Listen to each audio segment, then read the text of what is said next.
ത്രിയേക ദൈവത്തിൻ്റെ വലിയ തിരുനാമം മഹത്വപ്പെടുമാറാകട്ടെ.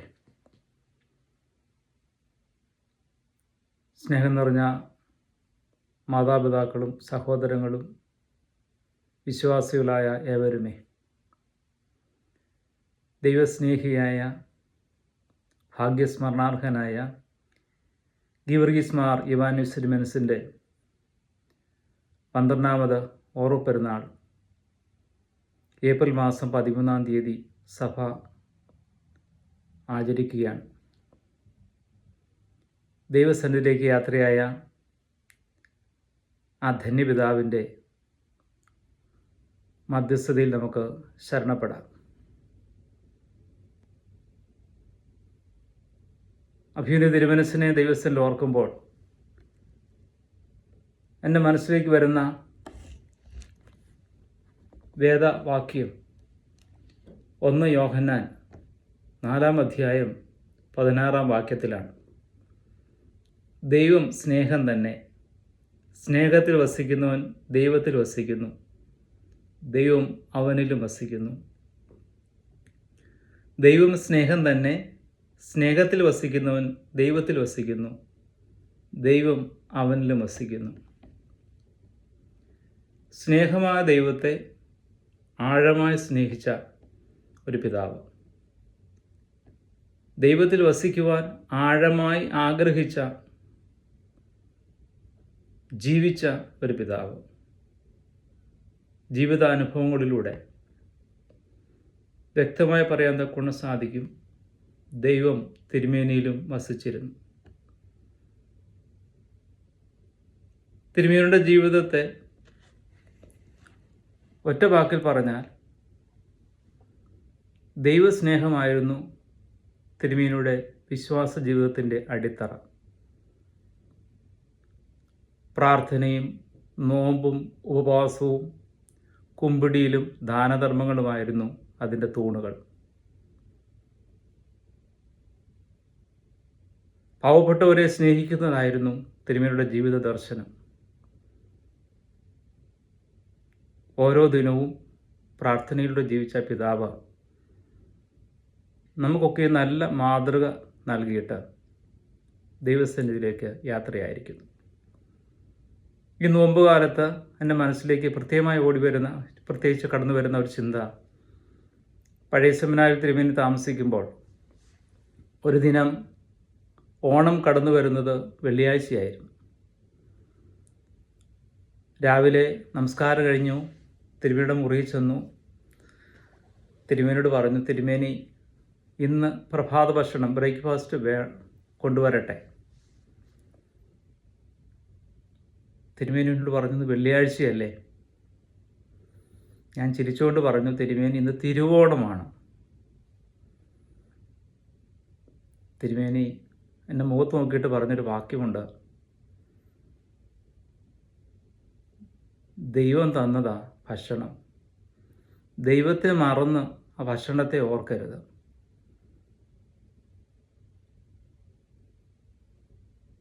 ഓണം ഒരു ആഘോഷമാണ്. ജീവിതം, ആത്മീക ജീവിതം ഒരു അനുഭവമായി വരണം. അതുകൊണ്ട് അനുഭവമായി മാറുന്ന ആഘോഷങ്ങളായിരിക്കണം ജീവിതയാത്ര ഉണ്ടാകേണ്ടുന്നത്. ഇന്നും ദൈവസന്നിധിയിൽ അത് ഓർക്കാറുണ്ട്. തിരുവോണ നാളിനെ മാറ്റി നിർത്താനല്ല തിരുമേനി പറഞ്ഞത്. പക്ഷെ മറുവശത്ത് അത് പ്രാർത്ഥനയുടെ അനുഭവത്തിൽ വെള്ളിയാഴ്ച ദിനമാണ്, ഉപവാസ ദിനമാണ്, ആത്മീക അനുഭവത്തിലൂടെ അതിനെ ഒരുക്കണമെന്ന് തിരുമേനി പഠിപ്പിക്കുകയുണ്ടായി.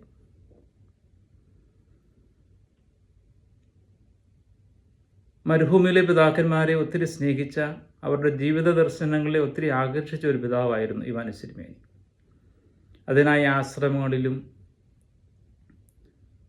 മറ്റാത്മീയ കേന്ദ്രങ്ങളിലും ധാരാളമായി താമസിക്കുകയും അതിൻ്റെ അനുഭവങ്ങളെ ധാരാളമായി ജീവിതത്തിൽ പ്രാവർത്തികമാക്കുകയും ചെയ്തൊരു പിതാവ്.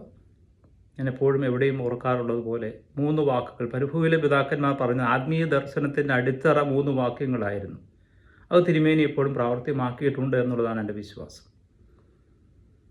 ഒന്നാമത് പിതാക്കന്മാർ പറഞ്ഞിരുന്നത് അൺസീസിങ് പ്രെയർ, ആത്മീക ജീവിതത്തിൻ്റെ ഏറ്റവും അത്യാവശ്യ ഘടകം നിരന്തരമായ പ്രാർത്ഥനയാണ്.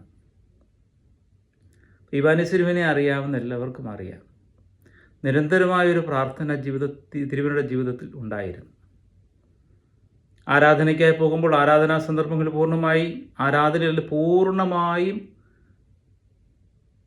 അനുഭവമായി അതിനെ ശുശ്രൂഷ അനുഷ്ഠിച്ച ശേഷം തിരികെ വാഹനത്തിലേക്ക് കയറിയ ഉടനെ തന്നെ പ്രാർത്ഥന റോപ്പ് അല്ലെങ്കിൽ പ്രയർ റോപ്പ് അതെടുത്ത് യേശുവേ ദാവീദ് പുത്ര കരുണ തോന്നണമെന്ന പ്രാർത്ഥന നിരന്തരമായി ചൊല്ലുവാനിട വരും. തിരുമേനിയുടെ കൂടെ യാത്ര ചെയ്യുവാൻ അനുഗ്രഹം ലഭിച്ചിട്ടുള്ളത് കൊണ്ട് ഓർക്കുന്നുണ്ട്. കിടക്കുമ്പോഴും എഴുന്നേൽക്കുമ്പോഴും രോഗിയായിരിക്കുമ്പോഴും രോഗക്കിടക്കയിൽ കിടക്കുമ്പോഴും യേശുവേ ദാവീദ് പുത്ര എന്ന പ്രാർത്ഥന നിരന്തരമായിട്ടുണ്ടായിരുന്നു. വരുന്നവരോടും പോകുന്നവരോടും നിൽക്കുന്നവരോടും കാണുന്നവരോടും ആത്മീയ മക്കളോടും എന്നും പറഞ്ഞിരുന്നൊരു വാക്യം അതുതന്നെയായിരുന്നു, നിരന്തരമായി പ്രാർത്ഥിക്കണം. ലോകത്തിൻ്റെ പ്രതിസന്ധികൾ ധാരാളം ഉണ്ട് എങ്കിൽ തന്നെ നിരന്തരമായ പ്രാർത്ഥനയിലൂടെ അതിനെ അതിജീവിക്കുവാൻ സാധിക്കുമെന്നുള്ള ആഴമായ ദർശനം നമുക്ക് നൽകിയ പിതാവ്. രണ്ടാമതായ തിരുമേനി നമുക്ക് നൽകിയ ദർശനം ബി സൈലൻറ്റ്, നിശബ്ദമായിരിക്കുക എന്നുള്ളതായിരുന്നു. ഇന്ന് ശബ്ദകോലാഹലങ്ങളുടെ ഒരു കാലമാണ്. ആ ശബ്ദകോലാഹലങ്ങളുടെ നടുവിൽ അല്പമൊന്ന് നിശബ്ദമായിരിക്കുവാൻ സാധിക്കും. മൗനത്തെ ഒത്തിരി സ്നേഹിച്ചൊരു തിരുമേനി ഒരു മുനിയായിരുന്നു. മൗനതയിൽ, നിശബ്ദതയിൽ ദൈവത്തെ ഒത്തിരി അനവധിയായി അനുഭവിച്ചറിഞ്ഞൊരു പിതാവാണ് ഇവാനിയോസ് തിരുമേനി. ആധുനിക ലോകത്തോട് തിരുമേനിക്ക് പറയാനുള്ളത് രണ്ടാമത്തെ കാര്യം, ആദ്യമേ പ്രാർത്ഥിക്കണം, നിരന്തരമായി പ്രാർത്ഥിക്കണം എന്നുള്ളത് തന്നെയാണ്. രണ്ടാമത് മൗനമായി ഒന്നിരിക്കുവാൻ പഠിക്കുക എന്നുള്ളതാണ്. മൂന്നാമത് തിരുമേനിക്ക് പറയാനുള്ളത് run away from this world. ലൗകികരാകാതെ ആത്മീകരാകുവാൻ പഠിക്കുക. ലൗകികതയുടെ അതിപ്രസരം തീവ്രമായി ആധുനിക മനുഷ്യനിലേക്ക് കടന്നു വരികയാണ്. ആത്മീകത അകന്നു പോകുന്നൊരു കാലഘട്ടത്തിൽ ജീവിക്കുമ്പോൾ ലോകക്കാരാകാതെ ആത്മീകരാകുവാൻ, ആത്മീക അനുഭവത്തിലൂടെ ജീവിക്കുവാൻ പ്രാർത്ഥനാപൂർവ്വം ഒരുങ്ങണമെന്ന് തിരുമേനി എപ്പോഴും എല്ലാവരെയും ഓർപ്പിക്കാറുണ്ട്.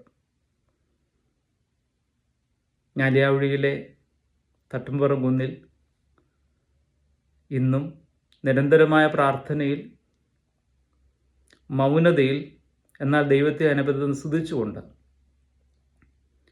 സ്വർഗത്തിലെ പിതാക്കന്മാരോട് ചേർന്ന് നമുക്ക് വേണ്ടി പ്രാർത്ഥിക്കുന്ന ധന്യപിതാവ് തീർച്ചയായും ആ പ്രാർത്ഥന നമ്മോടൊപ്പം നിരന്തരമായി ഉണ്ടാവും. ധന്യപിതാവിനെ ഓർക്കുന്ന സമയത്തിൽ തീർച്ചയായും ഞാനായിരിക്കുന്നത് എനിക്ക് പറയാൻ സാധിക്കും, ഞാനായിരിക്കും ദൈവകൃപയാലാണ്. ഞാൻ ഇന്നെന്തായിരിക്കുന്നുവോ ദൈവകൃപയാൽ തന്നെയാണ്. എന്നാൽ ആ ദൈവകൃപ ഞാൻ അനുഭവിച്ചറിഞ്ഞത്, അതിനെ പല വഴികളിലൂടെ പ്രാവർത്തികമാക്കി എനിക്ക് അനുഭവിക്കാൻ കൊണ്ട് സാധിച്ചത്,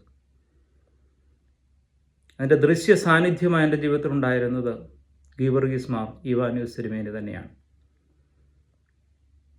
പ്രാർത്ഥനാപൂർവം പിതാവിനെ ദൈവസ്ഥനിൽ ഓർക്കുന്നു, പിതാവിൻ്റെ മധ്യസ്ഥതയിൽ അഭയം പ്രാപിക്കുന്നു.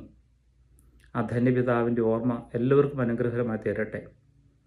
ഞാലിയാവഴി ദേറായിൽ 12, 13 തീയതികളിൽ നടക്കുന്ന ഓരോ പെരുന്നാൾ അനുഗ്രഹകരമായി തീരട്ടെ. എല്ലാ ദേശങ്ങളിലുമുള്ള എല്ലാവർക്കും ആ പരിശുദ്ധൻ്റെ മധ്യസ്ഥത അനുഗ്രഹമാവട്ടെ എന്ന പ്രാർത്ഥനയോടെ എൻ്റെ വാക്കുകൾ നിർത്തുന്നു. ദൈവം നമ്മളെ എല്ലാവരെയും വാഴ്ത്തി അനുഗ്രഹിക്കുമാറാകട്ടെ.